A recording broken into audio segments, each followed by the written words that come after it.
Bienvenue dans cette nouvelle vidéo. Nous allons voir comment effectuer les tris de date chronologique.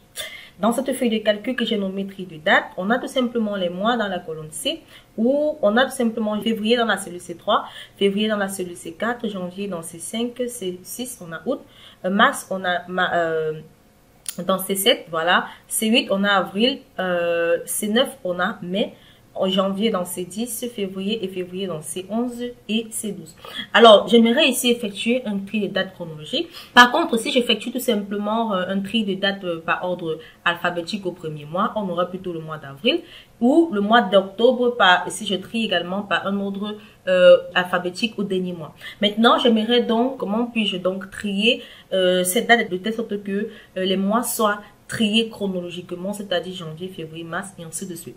Alors, pour cela, on va d'abord commencer par sélectionner la plage qu'on souhaite trier. CTRL plus Shift plus la flèche vers le bas. Ensuite, je vais au niveau de l'onglet données du ruban. Dans le groupe trier filtre, je sélectionne trier. Alors, on a la boîte de dialogue tri qui apparaît. Je peux donc trier les colonnes triées par mois. Alors, ici, sur tri sur, je trie par rapport aux valeurs. Maintenant, par rapport à l'ordre, je clique tout simplement sur liste personnalisée. Dans la boîte de dialogue liste personnalisée, je peux donc... Alors, comme je le disais, on peut donc cliquer sur nouvelle liste et entrer tout simplement les données pour la nouvelle liste et ensuite cliquer sur ajouter pour ajouter une nouvelle liste personnalisée. Je vais faire un exemple tout à l'heure. Maintenant, je vais donc sélectionner parmi les listes personnalisées présentes l'ordre chronologique janvier, février, ainsi de suite jusqu'en décembre. Lorsque j'ai terminé, je clique donc sur OK pour revenir à la boîte de dialogue de tri. Et là, j'ai l'ordre de tri qui part de janvier, février, mars, avril, mai, juin et ainsi de suite. Je clique donc sur OK. Et là, comme vous pouvez le constater, je viens donc de trier mes données de date par ordre chronologique où j'ai bel et bien janvier d'abord qui apparaît. Ensuite, j'ai février et mars, avril, mai et août. Donc, voilà en quelque sorte comment trier des données de date chronologique. Voilà, je vais tout simplement montrer un exemple en créant moi-même une liste personnalisée. J'entre par exemple une liste de noms. Par exemple, dans cette colonne, je peux entrer les noms, par exemple. Voilà, on va faire une liste personnalisée. On va créer une liste personnalisée. Donc, parmi les noms, je peux par exemple entrer Patrick. Voilà, Patrick. Ensuite, Alima. Voilà, j'entre le nom aléatoire. Donc, ensuite, Alima. Ensuite, Eric, par exemple. Jean. Voilà, Jean. J'entre les noms de manière aléatoire. Donc, on a également Nina que je peux entrer également. Nina, voilà, autant pour moi. On a Nina, voilà. Ensuite, on a Jean. Comme mon Jean est déjà entré, donc je peux entrer Eli, Aminato. J'entre également un nom comme en bas. Wamba, voilà. J'ai tout simplement ma liste de noms. Vous pouvez donc constater que lorsque je vais effectuer un tri de l'ordre A à Z, voilà, si je sélectionne de A à Z, on aura plutôt Patrick. De A à Z, si j'effectue un tri, voilà, on aura, voilà, pour moi. Donc, si je sélectionne la zone de nom, je vais au niveau des tri, je peux donc entrer les noms, voilà. Si je trie les valeurs de A à Z, voilà comment on aura. On aura donc Alima, Eli, Eric, Jean, Nina, Patrick et Wamba. Ça, c'est le tri A à Z. Maintenant, si j'effectue un tri de Z à A, on commencera par bas. Et ensuite, on aura Alima en dernière position. Maintenant, je peux donc maintenant faire un tri de telle sorte que je vais d'abord afficher Nina en première position, ensuite suivi de Eli, ainsi de suite. Donc, je sélectionne la plage. Je vais au niveau de l'onglet données du ruban.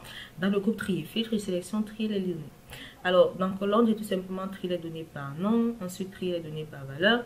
Ordre de tri, je sélectionne donc liste personnalisée. Ensuite, je clique sur nouvelle liste. Maintenant, dans nouvelle liste, je peux donc entrer ma liste personnalisée. Voilà, comme je l'ai dit, je vais d'abord entrer par exemple Nina. Voilà, j'entre Nina en première position. Ensuite, je vais par exemple, après Nina, je vais afficher Wamba. Wamba, on va trouver sur W, Wamba. Ensuite, Wamba, je peux par exemple entrer, je crois que j'ai mis les, je me rappelle même plus des noms que j'entre. Hein. Voilà, je me rappelle même plus trop des noms. Après Wamba, on peut par exemple entrer Jean. Ensuite, Jean, je crois qu'il y avait Alima, si je ne me trompe pas. Je crois qu'il y avait Alima, hein, si je ne me trompe pas, je ne me rappelle plus trop. Donc voilà, je crée par exemple une liste de noms comme ça, hein, c'est un exemple. Nouvelle liste, je clique donc sur ajouter et cela va s'ajouter au niveau des listes personnalisées. Je peux donc cliquer sur cette liste de noms là et cliquer sur OK. Là va revenir la boîte de dialogue ordre de tri avec Nina plutôt en première position, suivi de Wamba, Jean et Alima. Donc je vais un peu déplacer pour voir effectivement les noms. Donc voilà, après Nina, on a par exemple Alima. Je vais refaire, hein, je vais modifier la liste de tri, liste personnalisée. Voilà, donc je clique ici, je clique sur après Alima, je veux par exemple entrer, c'est Alima avec un petit A. Donc après Alima par exemple, je vais entrer le reste. Hein. Donc après Alima par exemple, on a Eric. Ensuite après Eric, on a bel et bien Patrick. Donc on a Patrick après Eric par exemple. Je crois, on a fait 1, 2, 3, 4, 5, 6, 7 noms. Bon, je crois que ma liste est ajoutée. Je clique donc sur ajouter. Cela va s'ajouter. Je clique donc sur OK. Donc, je reviens à la boîte de dialogue tri. Et là, je tombe ma liste. Donc, ça veut dire que dans ma liste, j'aurai d'abord Nina, ensuite Wamba, ensuite Jean, ensuite Alima, Eric et Patrick. Donc, lorsque j'ai terminé, je clique sur OK pour valider. Et comme vous pouvez le constater, mes noms sont donc triés avec l'ordre de tri que je viens de personnaliser ou encore que je viens de créer. Voilà en quelque sorte comment créer par ordre de date chronologique. J'espère que vous avez aimé la vidéo. Nous allons nous retrouver très prochainement dans une nouvelle vidéo.